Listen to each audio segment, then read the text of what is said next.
Umaile nei vai puna e ono fosala nei. Ole puna ole ola nasu eina e Yesu. Falalanu nei iai. Falalanu tau te whaamamai nai. Falalanu nei iai tau te whaamamai nai. O mai lava e taua, so e mamai mai vaiva. E whate aina uma mea tōu te leangai. Ole toto o Yesu. Ole toto e bawai e whiepo. Ole toto o Yesu e mawai le file mu.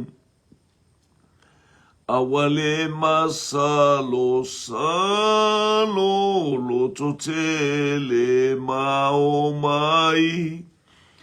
Le ali ua faa maoni na tele tulia outou. Falalanu nei iai. Falalanu tau te whamamai nai. Falalanu nei iai tau te whamamai nai. La e oile vi inga pale oile vi inga. Siti oile vi inga i o wae le atua le tamā, le atua le alo, le atua le nganga pa ia. Mātou mau mai le nei tae au mātou ngō fie na ufalongo ina fo ile le ia i whailo le tae au. Hallelujah, ile lofa male anga le lei o lau fio nei o mātou tula e mai o mātou moenga. Whanene e lau fio musiti a lau fio vatu i ate oe le vi inga wae ta tāwi ate oe le vi inga. Hallelujah. E te mu ngā lue ngā leo lo le anga satani mana au i lo vi inga.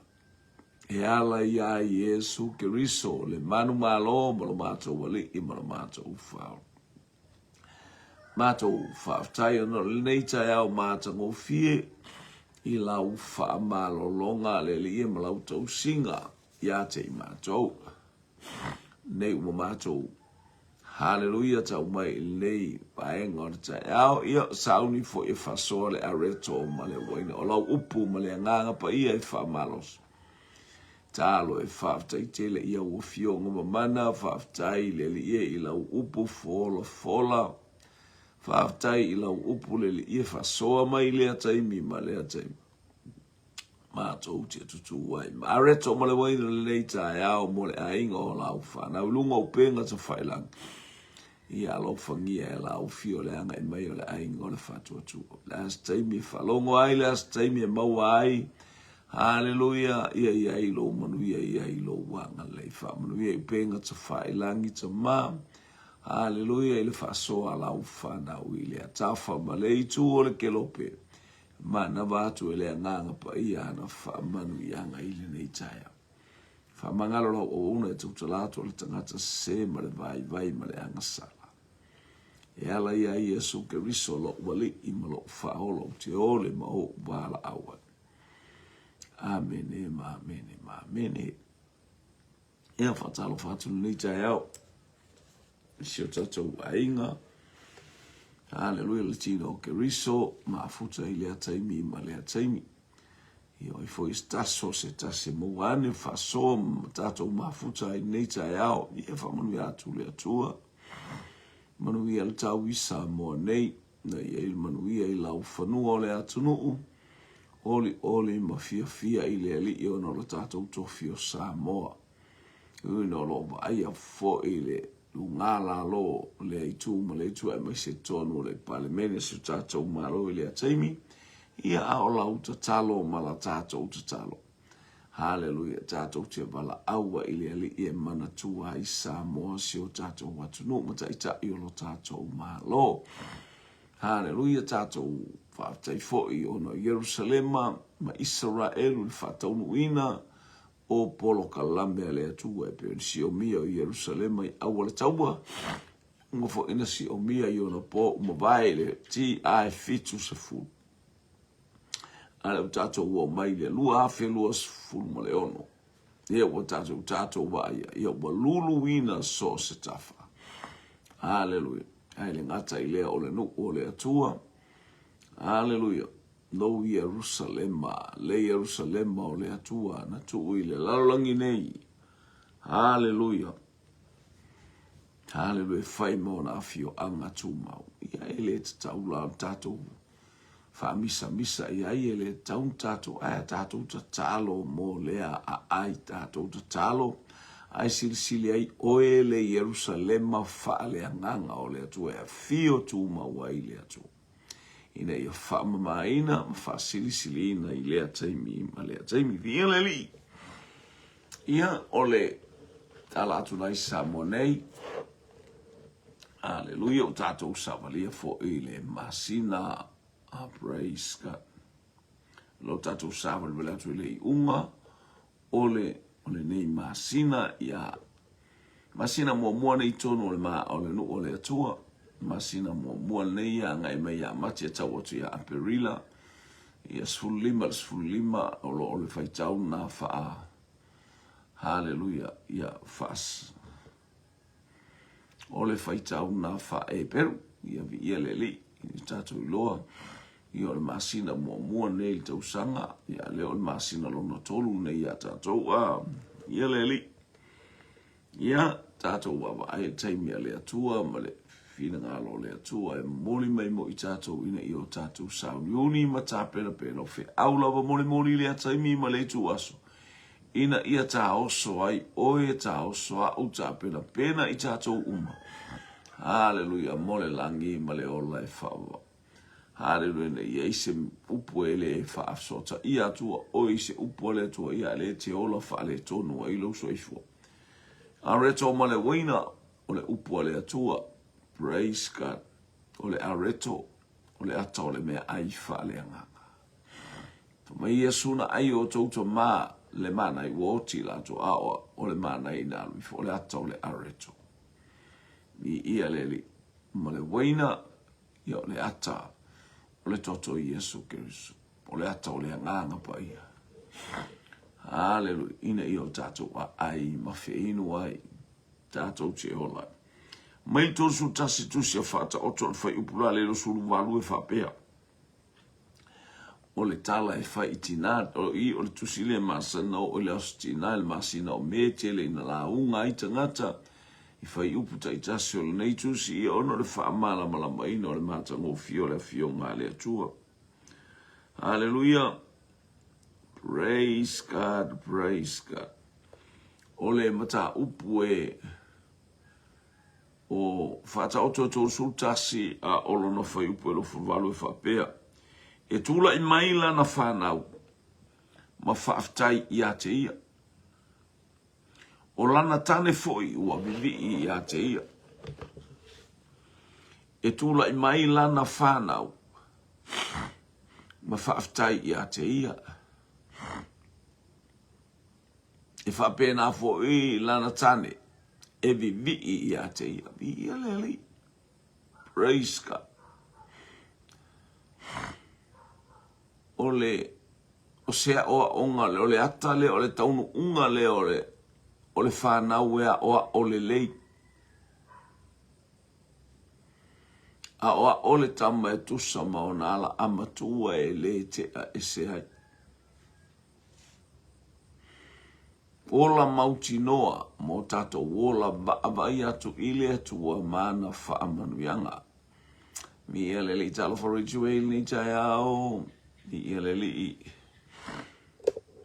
after I tell you lo manu ia utou mana whanau ma le no fuanga fau pe on tō ngai ia jai ale fi au le atua le nei tai au.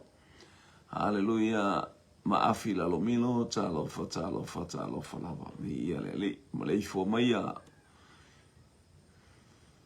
o hale a o le tama e tusa maona ala amatua e le te a ese ai.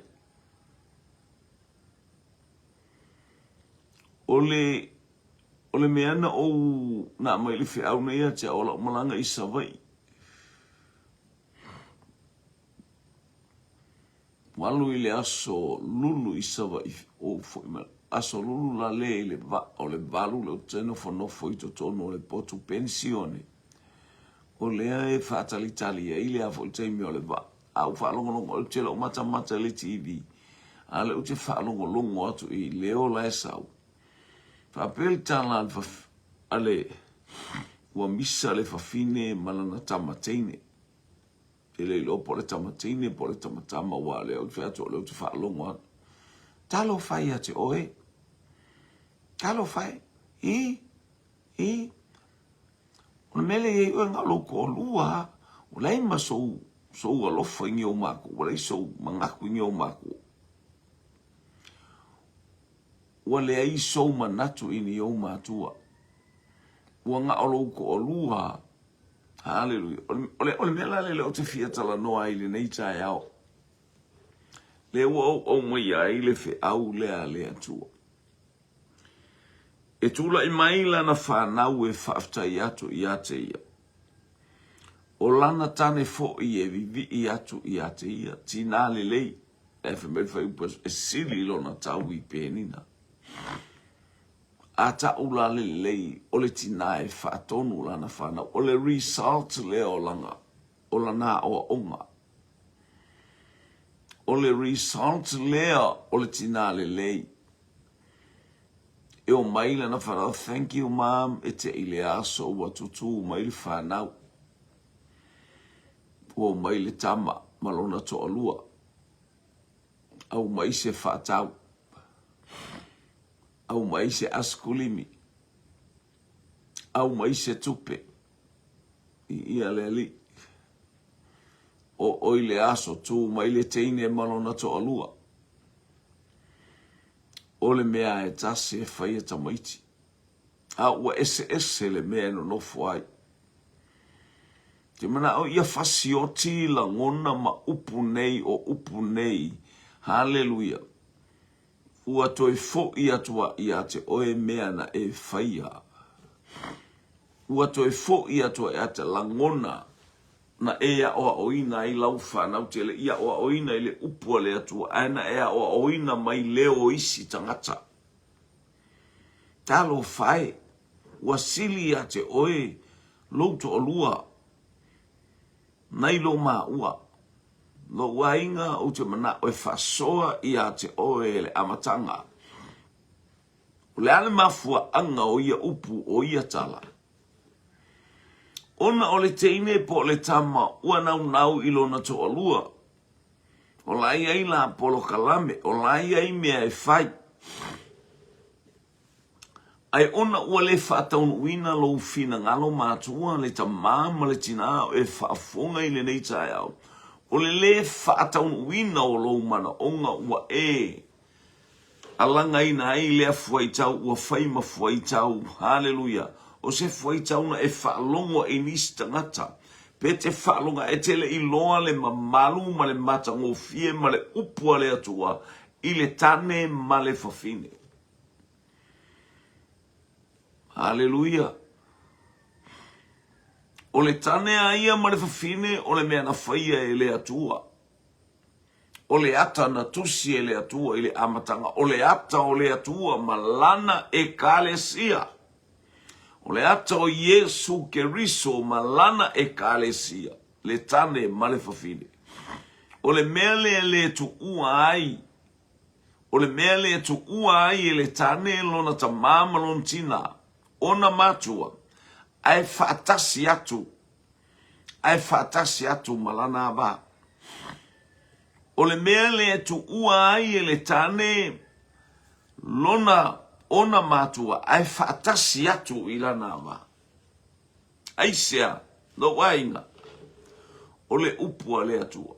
Sa ea oao, sa ea oai, sa e whaatonu, o apolo kala me uma sa atu umumusu o winga ia o oe o le winga le wao. E whaatonu a ia ta whanau. E le mawhaina ta whaapea ane lama i se taimisoka wa ainka meki wa le alolofa. No!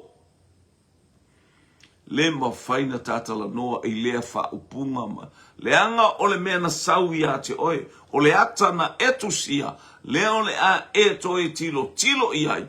I le soifuanga male o langa o le whanau. Le upua le atua. E tula i maila na whanau e whawhetai. Ai se a. Na e a o na e whaatonu. Na e to mumusu. Na e faufaua le soifua ma le o langa o loua tali e manuia. I tu langa lele. Ai a whaia le ai se upu na e tu ua i lau whanau. Langa o le fina ngalo le o le atua i ate i tatou. I a tatou whaitau i lana upu. O lana upu lea o lana fionga pa ia. Ina i o tatou popoto ai. I o tatou watama mai ai. Awane i o tatou so e vale. Awane i eise mea e tupu i ate i tatou uma o tatou langona e pei. O le talana o whaalongo. Ua sili lo ua lofa. Hallelujah. I lo to olua. Nai lo ma. A whai e sili le alofa o lau tamateine i lona to olua. A whai e sili le alofa o le tamatama i lona to olua sao. So that is what the Bible says. And what the Bible teaches us in this lesson. O le mea lai whai mai e tuspa ia mo i tātou. Watu sina whata ita inga la i titi lea. Ia ona man, ia whai manuia ia atoe a whai e te le talia. A lewa u whai atu. O le ala wa o onga na ea o ina ai lau whanau e te wa ai atu. O mai lau whanau e whawhetai atu. Pe te le whaalongo o le winga o le upu e pe te le whaalongo whape mai le whawhetai a mo aso e te le sata u sei mātou le mātou mai vai plu. No! O le loto whawhetai o lau whanau tūru ta vale vai atu o le atali. Ta mo e mai tu mai le tupe. Ta mo e mai lan mele na e wala au atu hai. O le asa me na e wala au atu hai. Whape na o mai e whawhetai. O le winga o le whawhetai. O le o mai e fisili mai ate oipe. O mai se lua tau saminga. Pe au mai, hallelujah. Se mana onga o se saonga mea le ainga. Leo e wala au atu e tū mai le atama. Tū mai le ateine. Tū mai le ainga le. Ta māloa. Ai se ale me ua tutu mai ei ta māloa ai le ni au whanau. Ona o lea o onga le whaasa lafa atu. E lau tama.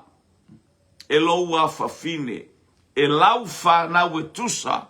O lau wa o onga o a saa o mai aino lato wolanga. Ai le i separate tato.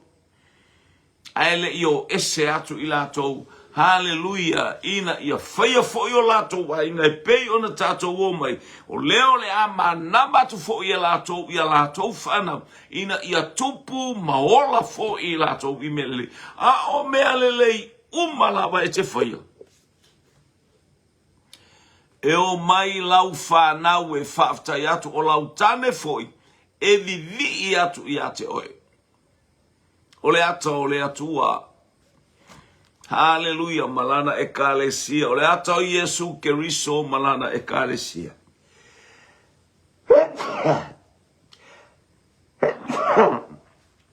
Ole fa upunga ua sini lo walofa i lo toalua. Malau fa nau na ilo maua. O se upu e sini ona fa sala i ate oi. O se upu wa e kopia mai se mea po se upu ana e mafauwina. Pena e whaalongo i ai ni tangata. O tangata vai na ma tangata e le o maua le a ano. Hallelujah.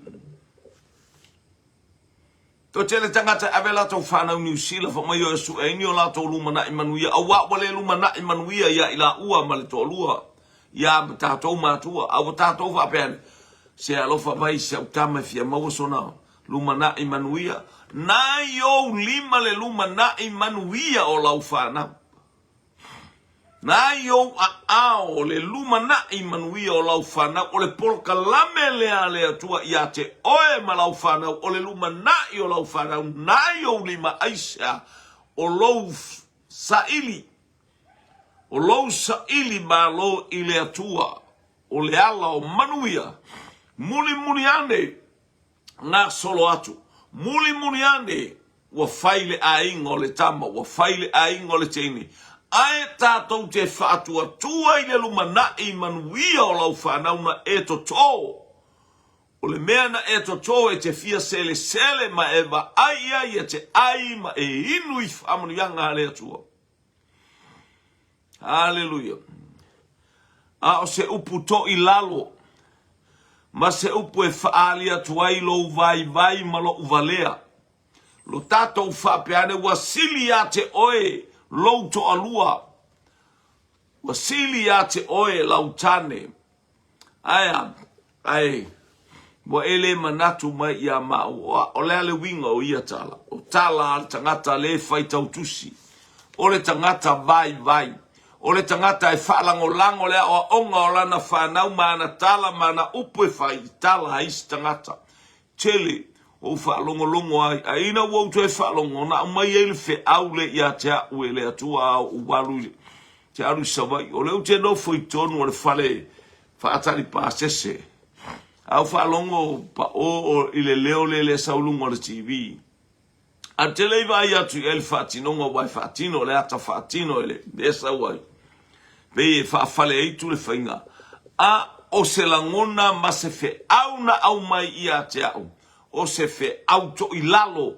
o se fe au le mafofau, o se fe au, hallelujah, a whaalongo fo ia isi matua, maisi tangata, hallelujah, lea o oina, o la lato ngana fo ilea, o tamaiti ini usila, maletala o se isua mai se lumana e lofa maisi au whanau, hallelujah, so lato lumana, nai o lima le lumana, a vale tu lima oe, hallelujah. O ata mai tini usila. Ai leanga ua e vave. O lota mai ti. Manuia. O lau upu. Se i manuia lau whanau. Ale ua e tusi atu e au mai se tupe ua e tusi atu e a. Ai a whai e te iloa le manuia mai le atua. So se teime alu ese atu ai lau whanau ma lau atali i mai ate oe.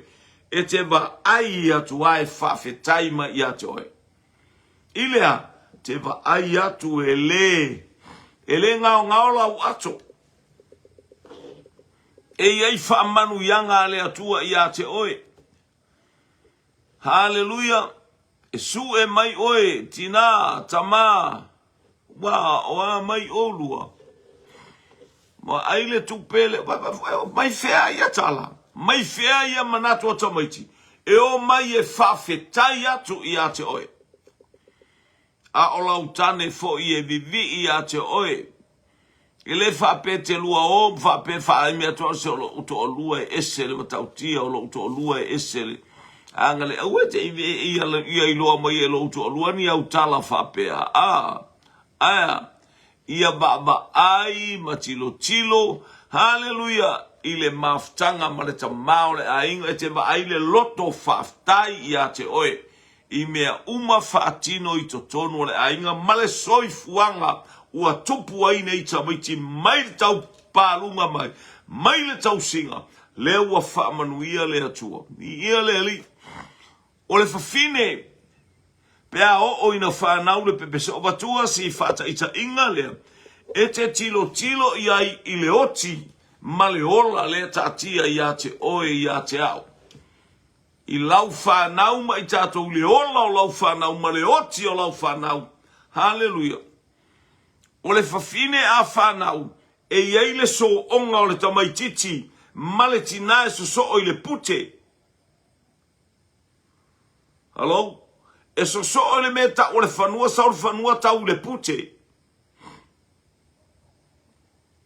A whanaula ele ai se tina e whanau e whiarua i ama ele ale ti pia le pute lea ele ola le pepe ele ola le tina ia whapeane vi ia le atua whaisa utala vi ia le atua ale ti pia le fo mai po le whato sanga le pute lea ele ola le tina ele ola le tamaititi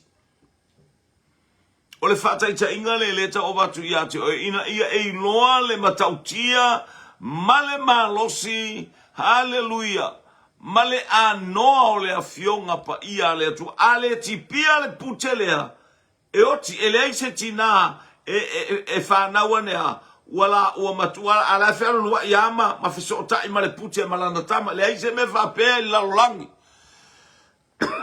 amene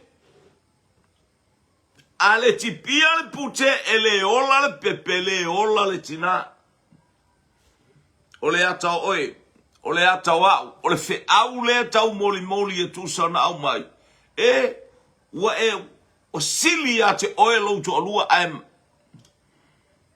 awa ele alofa ya ma ua wa sili ate oe lo to lua malau fana o tala na no fa longo i lunga le wafu le na mai ele atua e fai eise polo kalame o te sau e fa soa mo o ele wa maua le amanoa o le asu sale nei lona fa praise God o masina o mati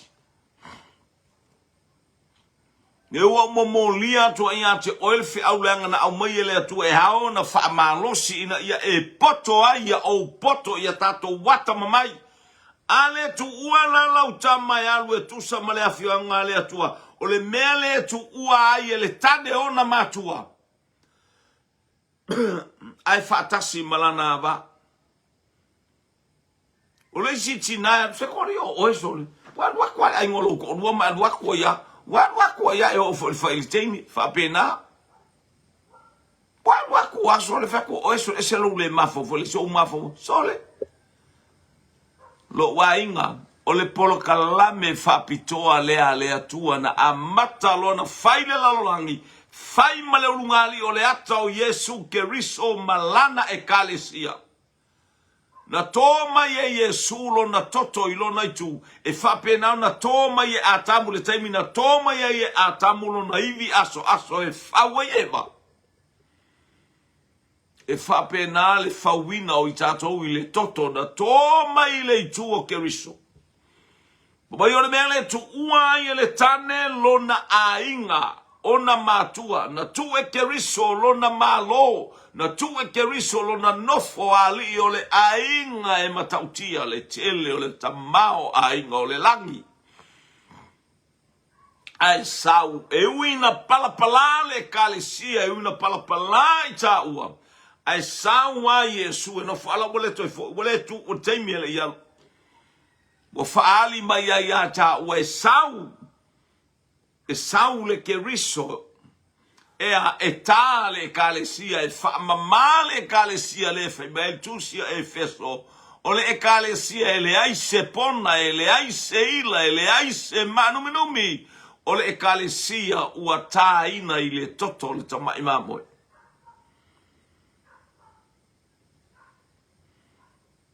amene esse le alolofa esse le alofo kala le matala mai o fofonga wasili yake oelo ko olua malau fangau au fangalo mau au a fai wa fangalo oelo fanau hallelujah praise God ele leila wa onga ele leila wa inga mai le tala tus pa ele el tato tus faitau fata auto e ton tasi fai upo e ton suluvan e o mai la na fanau e fa fetai atu ia teia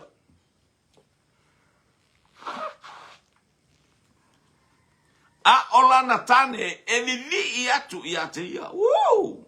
Aisea leanga na oa ina fatonu. Hallelujah. Lele wato e fo I mai lau whaatonunga, le lei ma le matongo fia, wa ola I lau tama I lona ainga, wa ola I lau tama teine I lona ainga o lona tolua, wa ola fia whaatino I latou. Hallelujah, le ata le te a oina. Lele wa fo I mai ia te oi se aso. Hallelujah, mai se me tali ai lau sua, au mai se tupe mo se whaalave. E au mai se tupe mo lau taulanga mai fea ia mea. Le leina o ao. O lea tua. Hallelujah. Au ao fufonga o Yeoma o loo fetau feturi ya I le lalo langi uma. O loo sisila ia te I latou o e sao latou loto. Ai alo ese. Alo ese ye a mio leanga ma e a mio fa vale balea ma ilato o ele fato nua lato fa nau se me lelei. Na pa wan me le fato no ba ai lo se me ba ya to sa wai singa me feololo pe o le ale. Kaukala ku o la kama ya e ya.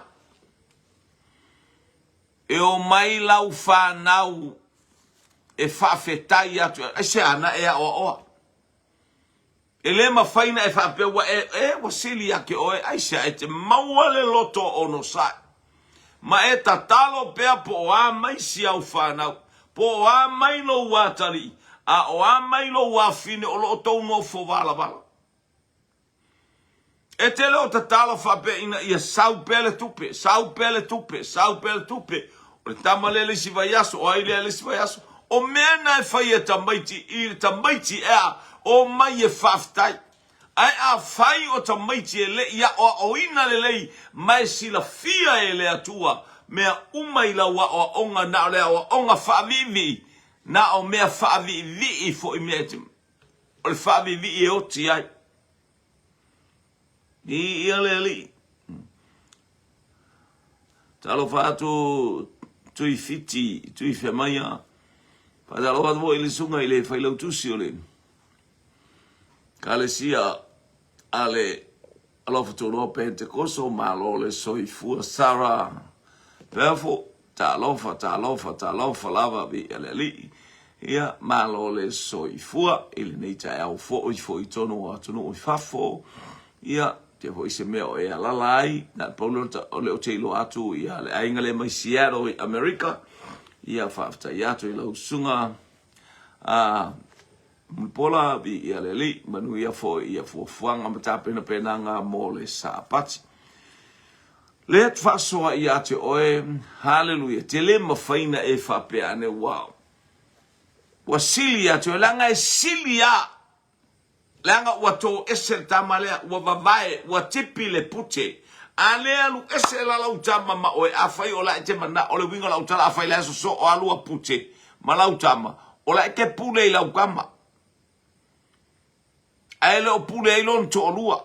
Ala te mana o mea uma ke whakongua le ungali le ke whakongua o mai no. Tu upea I le whaitali o le mena ua tupu ai whaalawe lave I a inga tatou whanau. A wafo I wawa ai le leila le whawhine sole e kika kele sole lo kinga sole. Ango ilo e whapea kele manga oi whai kele singa serious. Ioi. La tu upea I siautama. Se ta pena lona ainga ma o mali e au whaatonunga. Ha batu iai lau tima inga. Sa e tu I lau tama le fukutau whai lau tama. E builda ile ainga lea.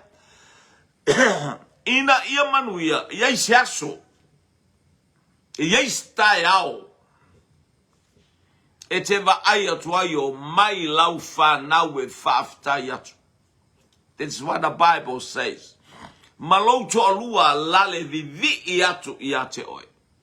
Upo ale tuspa ia. Fafine le lei e sili lo na tau I penina. Peo le fe awele na o fafine au le tal noa nga I a inga fo I a ie la tau te la fole upulea.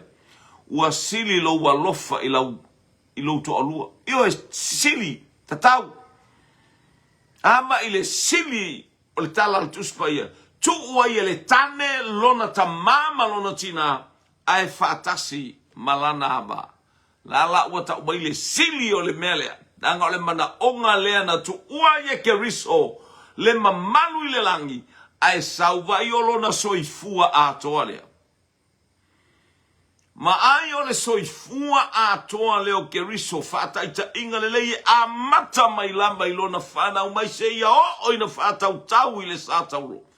O lo olu mana i nei ia te ita atoutu e tasi le mai aso o na tātou o lea.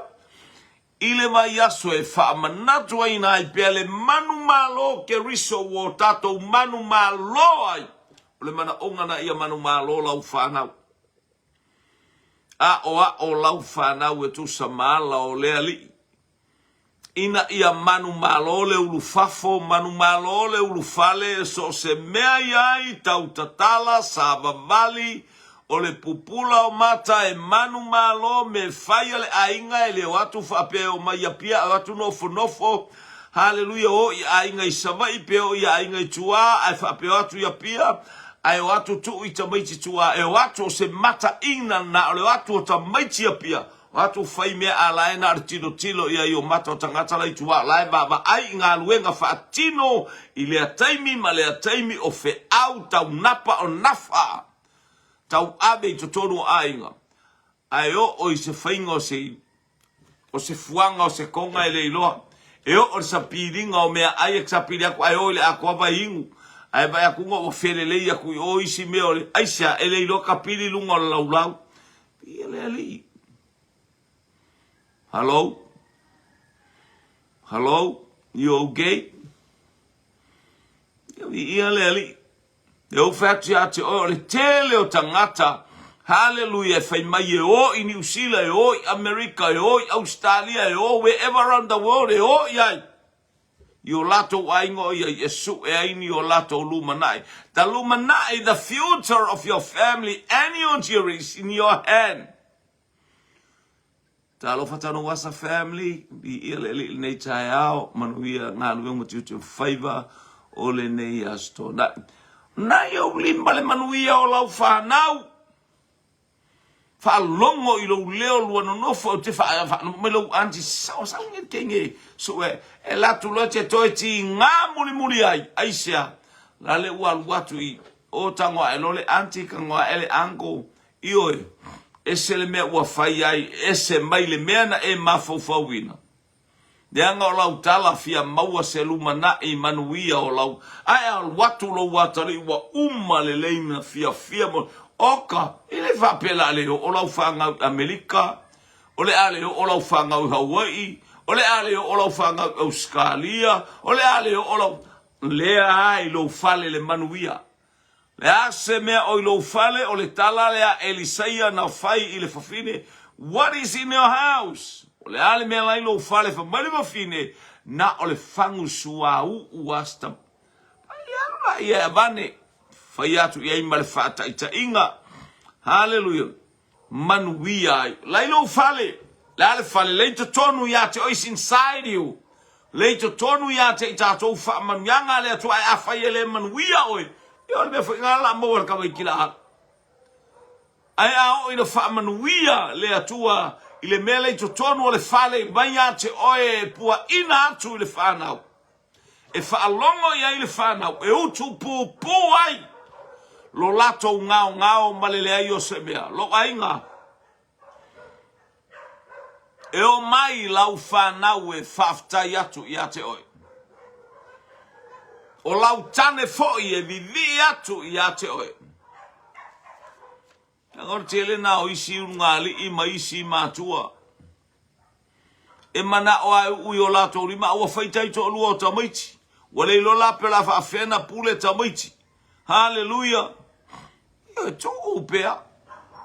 E fo il maa ua whaanau. Sa o mai fo i o lato a inga. Fo i mai a batu e o i New Zealand e o i Australia e o i. Ia e sele bana ia. Ai ati ngā le vai ai alu altina whai ngā luenga. Ia walu fo ia uia po le ase mea. O te mawhaia, praise God. Hallelujah. Saoa. Mo o neila ina wata ape ata maiti wa whaamanuia ia i le atua, wa abe le atua ile me. Ia wo i New Zealand. O alato i alato. O i Amerika o i Hawaii o whainga luenga lolo aia. Whai o lato a inga walu wa tangata ilona fale. Ia le ali. Praise God. Taimi va ayatu i o i malta vale. Ngongolo malta vale lunga ole. Ole ili. Tau fetuli mai whanau, mua mai whanau, ia grandchildren i whaf tau fetuli mai. Mama, nana, papa, mai whea ia mea. E o mai lau whanau e whawhetai lau tane e vivi atu. Le leilea o onga. Sa whatonu folau le upua le atua. Ia lewa e malolo e whainu me fina ngalo ia le upua le atua. E o mai e whawhetai. Whawhetai atua i lau upu. Whawhetai atua i lau oa. Malouta mau a inga. Sa le whainga o fie o na whauts whanau. Pe aba i atu ia ta maiti o mai ni usila o ia whanau o a e sapuno wa i lava male manatu. Ia le leina o a o foina o. Hallelujah. E tau wā banga mea ina, hallelujah, e le sila ma le tangata ia tangata o le mea no nofo ai, e fia o ia i tangata. E fia asi ai ni alato uo aisea, o lai tumu i wha manu yanga le atua. Hao o fo ina tautala mai, e tautala mai o loo i aile oa ma le tamao a inga o le atua. I ia le ali, e le whaina e whape atu e kainga. Kaingo ngoi wasili yake yalongo ele aise mea whapena nga ngana iai ele aise matua e tauna nga ngana ile upu waufa lo atu ia te oile fe awale atua ele se nga ngana na se matua alofa ma se matua na te iloa le upu ale atua ma se matua e ta ina o ia ile ola whale nganga ina ia vi ia whamai ua sili ia te outou tai te olua ma outou whanau a ngalo ia te outou ma ua. Nela, ngi upu ia kako ke sai ai. Nga olo nofo ama e whatatali. Nga ora tātou whatatali, au e whatali ia iowa. Langa ngale leila ua oong. Whawhawina le malos, saule mau kengi, saule kukama. Saule fuspia o le fuskamako. Lo umai ei ma se mea e lelo lolo kele whai ei ngā me ai asole. Ana al whaftai. Awa mai foi ian me wa ele whaftai i le atua. Ia awa e vivi ia lau whanau a ele vi ia le atua. Wa e alu le ta vale. Wa na olo tango e whailo atu i le ai i tangata o ta vale ana la mai se au whan. Iso wafine o lau kamakenge lea malongo rua o lau waa. Isi mele kala ia yo me tangata fia fai ka vale la ka vale. Mkai manga ia la yue ia fa man yanga le tua that's enough. Io e un fa peisio o le ama. Ia le ali. Tato yelu nei tai au. Hallelujah tipi le pute ina ia ola oe. Ola lau fa nau. Ola lo watali i leo. I ia le tuta maiti e o, ina ua le lei la wa o onga. Ai ale le lei, ele o whaina tipia le pute. E ke anu a ukala o lai koso ma ia e ke mga au ia so o a ourua malau ka mano. Whiau nā le atua le nei tai au. Hallelujah le nei asa. Io mai lau whanau e whaftai atu. Hallelujah, manou to lua e vivi atu i lautane e vivi atu i ate oi. Hallelujah, ona o mea le lei e whaia ele atua mo i tātou. Tu ina mai le toto o Yesu Keriso e tai le kalesia o le kalesia ele aise pona, ele aise manumi, ele aise ila. Ai tā pena, hallelujah, e wheiloa i ma le tamai le langi. Hallelujah, mababa aya na manu yanga o ta pena mo lana fana o e ustatai o e falongo ma e tua ia te ia. Ia fo ile tua le vi inga ta ma fa tai le nei tai au. Mana watu oi lo ainga. Ia le ngalele o lau fio fa ton flau le nganga pa ia o lau fio ma ia umai lo vi inga le atua le tama le atua le alo le atua le nganga pa ia. Tasi mai le alo lau upu ile nei ia sa mola watu no i so staffa o fire bato fai lotu fa tasi. Ia le manuia o lau fio taita ina le nganga pa ia mea ona o Yesu. Amen, amen, amen. To God be the glory forever and ever. Amen. Manuia le alo atu sapati, manuia le astoda im le aso tapedanga ya Amerika Hawaii matutuila.